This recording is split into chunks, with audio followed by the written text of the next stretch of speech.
My family used me as an ATM for 3 years to help my golden child brother, Nathan. They promised me the $280K house in inheritance, but took out secret mortgage and kicked me out so he could live free. But when the bank threatened foreclosure, I bought it legally and evicted them all. I'm 27 years old. I work in accounting at a mid-sized company in North Carolina. And I need to tell this story because I basically spent years being invisible in my own family, while my brother Nathan was treated like he was the second coming of Christ or something.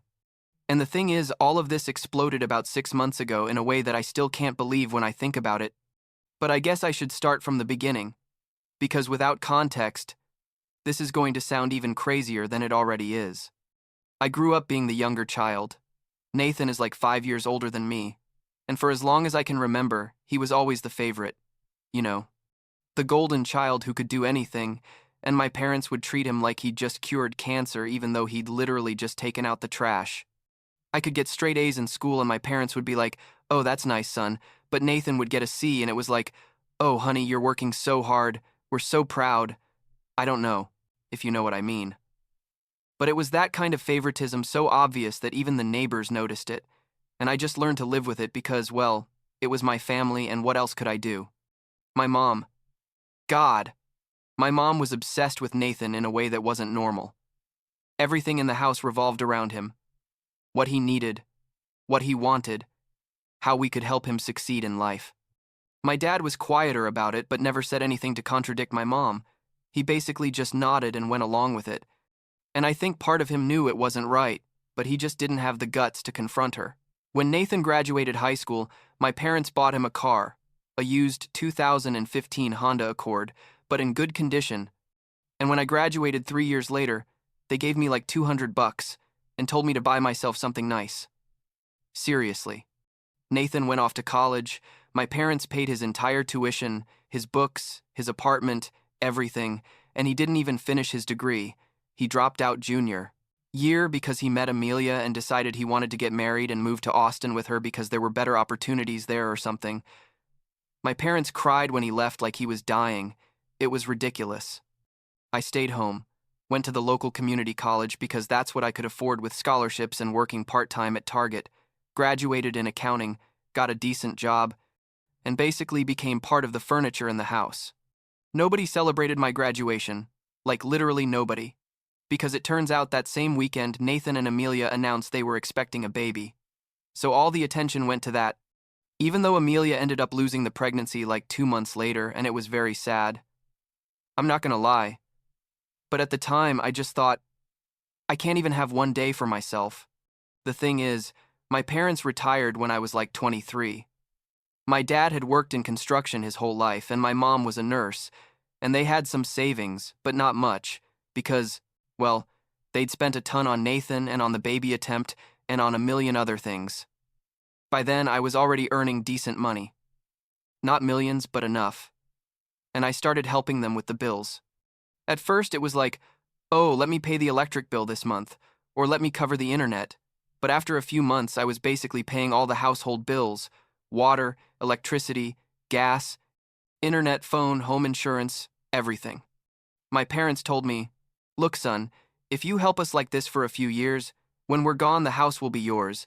It's in your name, in the will and everything. It's the least we can do for you." And I thought, well, okay, that makes sense. The house is worth like $280,000 more or less. It's not a mansion, but it's in a decent neighborhood. And if I'm going to inherit it, then it makes sense for me to maintain it now, right? It went on like that for about 3 years, me paying everything, living in my childhood bedroom that they never remodeled, while Nathan's room remained like a shrine that my mom religiously cleaned every week, even though he hadn't used it in years. Nathan in Austin wasn't doing very well, let's just say.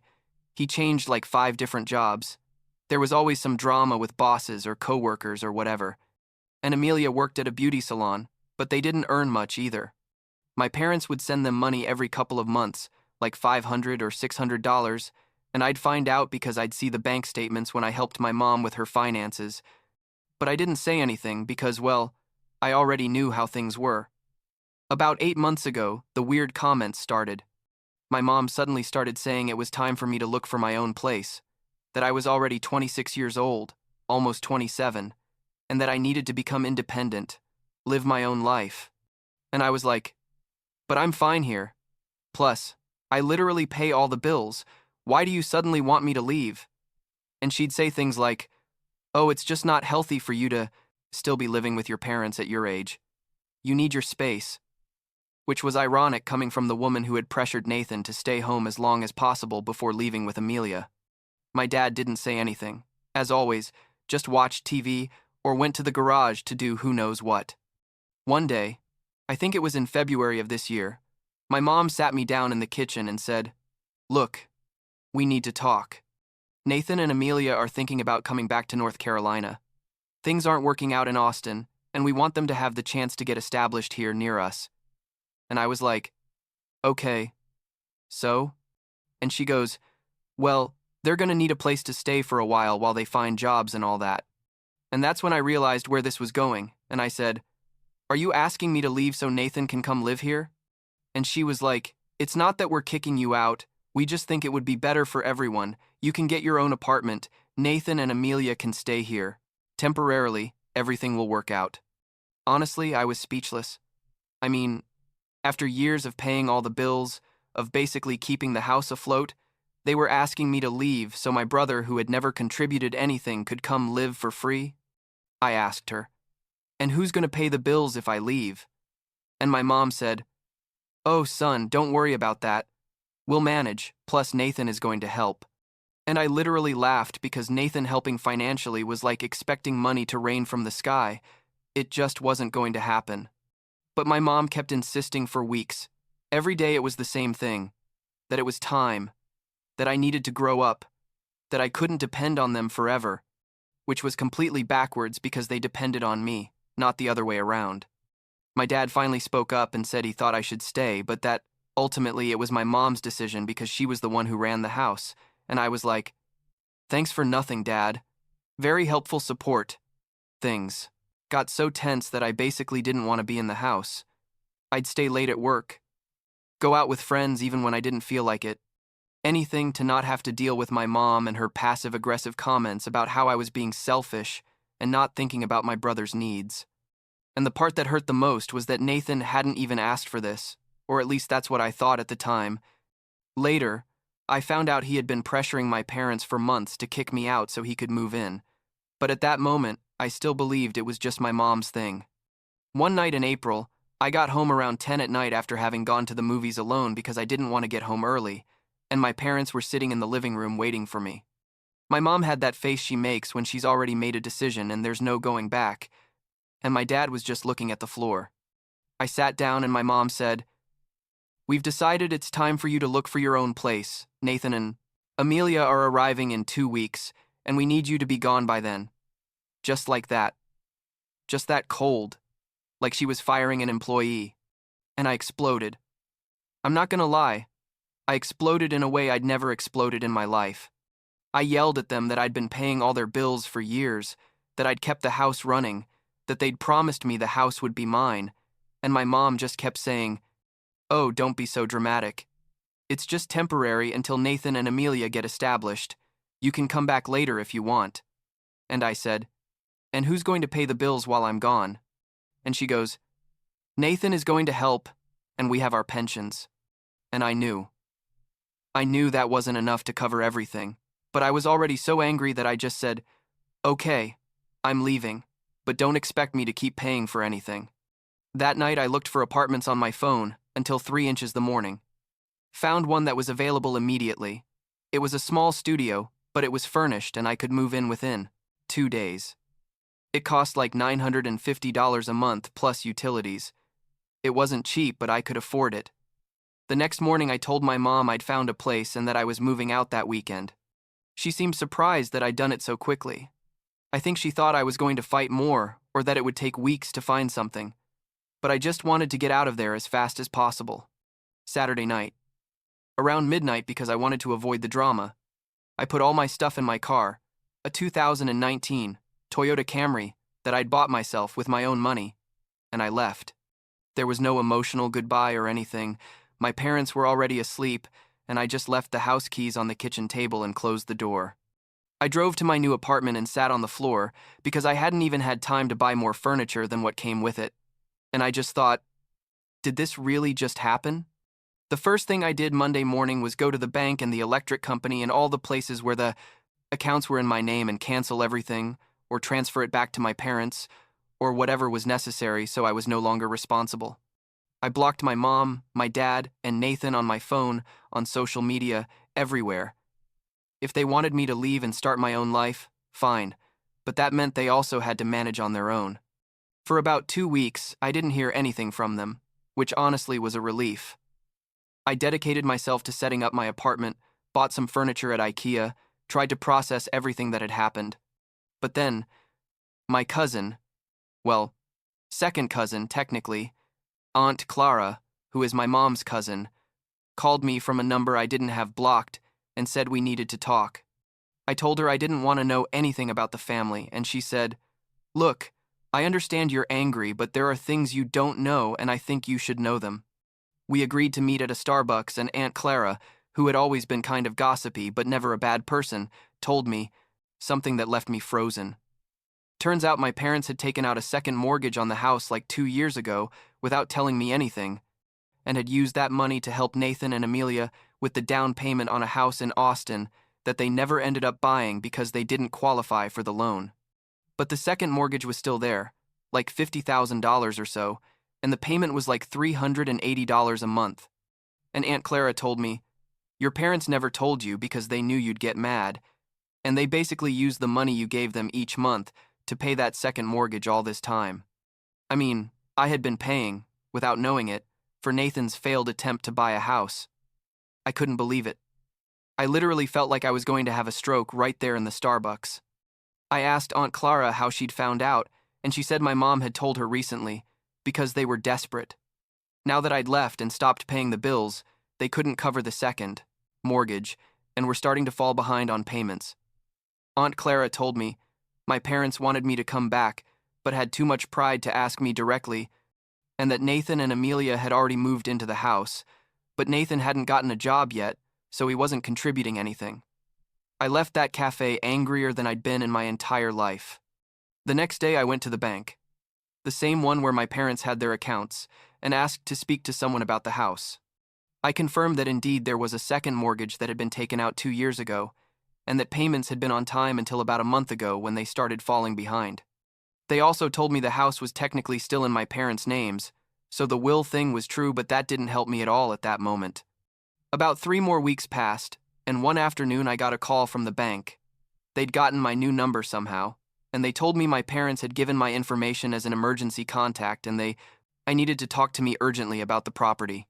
I went to the bank the next day, and a guy about 50 years old, very serious, explained that my parents had gone 3 months without paying the second mortgage, that they were at risk of foreclosure, and that the bank was trying to find a solution before proceeding with the legal process.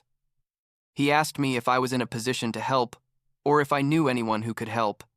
And that's when I had an idea. I don't know if it was brilliant or evil or both. "Is there any way the house can be transferred to my name?" The guy thought for a moment and said technically yes. If the current owners agreed to transfer the property, that could be done. But my parents would have to sign all the necessary papers and agree to the transfer. I told him I'd think about it and left. That night, I unblocked my mom's number and called her. She answered almost immediately. Sounded desperate. Started with how much they missed me, that it had all been a mistake, that Nathan turned out to be useless and they needed my help. I let her talk for a while and then I said, "How much do you owe on the second mortgage?" There was silence, and then she said, "Like $1,200 in late payments plus interest. The bank is threatening to take the house." I said, "Okay, I'll help you, but with one condition. The house gets transferred to my name. 100%. No wills or promises. I become the legal owner of the house and you can keep living there, but under my rules." My mom went hysterical, started screaming about how I could be so cruel, that it was their house, that they had nowhere to go, that Nathan needed that place. And I just said, "That's my offer. Take it or leave it. If you don't want to accept it, then deal with the bank on your own." And I hung up. Honestly, I thought they weren't going to accept. I thought they'd find another solution or ask someone else for money.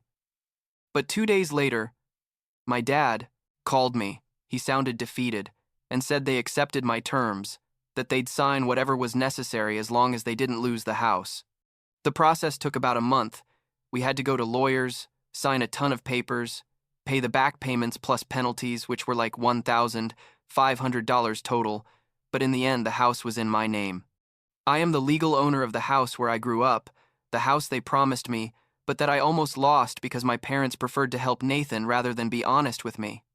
I told my parents they could keep living there, but they had to follow certain rules.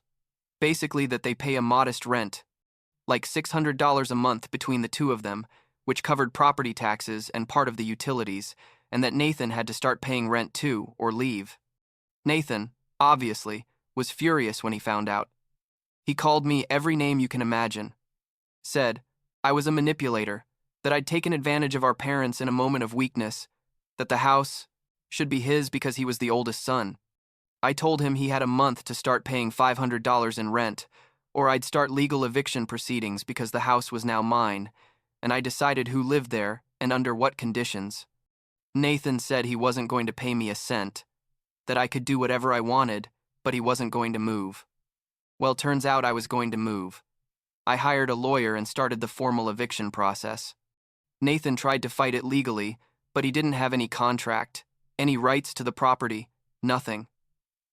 So after like 2.5 months of legal process, the sheriff came and removed Nathan and all his stuff from the house. Amelia had gone with him, but honestly by that point she was already kind of fed up with all the drama. I found out later through Aunt Clara that Amelia left Nathan like 3 weeks after they kicked him out of the house. She went to live with a friend and started divorce proceedings. My parents still live in the house. They pay their rent every month without fail, because they know if they don't, I can kick them out too. And our relationship is basically non-existent. We only talk when necessary, like to coordinate house repairs or things like that. My mom still makes passive-aggressive comments when we see each other. Things like, I'm a bad son, that Nathan is having a really hard time because of me, that someday I'm going to regret what I did. And I just think, really? After everything they did to me, all the lies, all the years of favoritism and using my money to help Nathan, I'm the bad guy here? Nathan now lives in a small apartment on the other side of town, works at a call center making like $15 an hour, and according to Aunt Clara, he's very bitter with the whole family, not just me. We haven't talked since the eviction, and honestly, I have no interest in doing so. Sometimes I feel bad, like I wonder if I was too harsh, if I should have handled things differently, but then I remember everything that happened, and I think, no. I did what I had to do to protect myself. About 2 weeks ago, I went to the house because we had to check the water heater that was making weird noises. My mom opened the door, didn't even greet me, just stepped aside to let me in. I went to the basement, checked the heater, everything was fine. It just needed a minor adjustment. When I came up, my dad was in the living room, watching TV as always. He saw me and nodded, like didn't even say hello. I left without saying anything else. And as I was driving back to my apartment, I thought, this is my family now. This is the relationship we have. And it's okay, I guess, because at least now I have control over my own life, and nobody can manipulate or use me like they did before. But the house is worth more now, like $310,000 according to the last appraisal. And sometimes I think about selling it and giving my parents the money so they can buy something smaller. But then I think, why should I? They had years to be honest with me, years to treat me like a son and not like an ATM, and they chose not to. Nathan had years to grow up and stop being the golden child who expected everything to fall from the sky, and he didn't either. So now things are the way they are, and for the first time in my life I feel like I'm living by my own rules, not under anyone else's expectations or manipulations. I don't know if that makes me a bad person. My family probably thinks it does, but honestly, I don't care what they think anymore.